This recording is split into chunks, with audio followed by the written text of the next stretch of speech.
court is giving great weight to each aggravating factor. The aggravating factors outweigh the mitigators in this case, which, while numerous, do not reach the magnitude of the aggravating factors. The court is also given great weight to the jury's recommendation. Therefore, the court concludes that the defendant, under the laws of the state of Florida, has forfeited his right to live. Accordingly, it is ordered and adjudged that the defendant, Shelby Nealy, is sentenced to death for the murder of Richard Ivancic.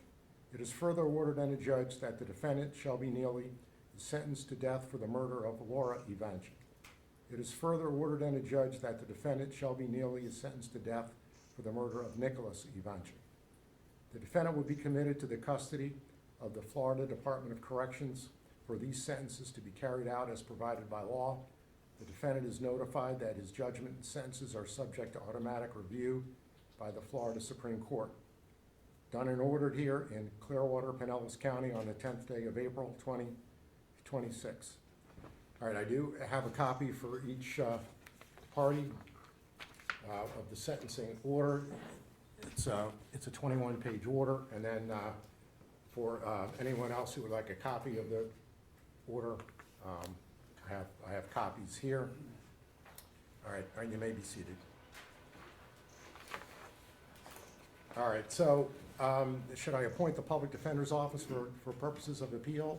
Please, Your Honor, I was going to ask if you needed an order. However, I have filed a motion for new trial. I believe that was filed either today or maybe yesterday afternoon. I know normally the state, I don't know about this state attorney's office, but in the past, the state has not given a response to a motion for a new trial. And sometimes the court wants a hearing, sometimes the court will just decide on the merits of the motion.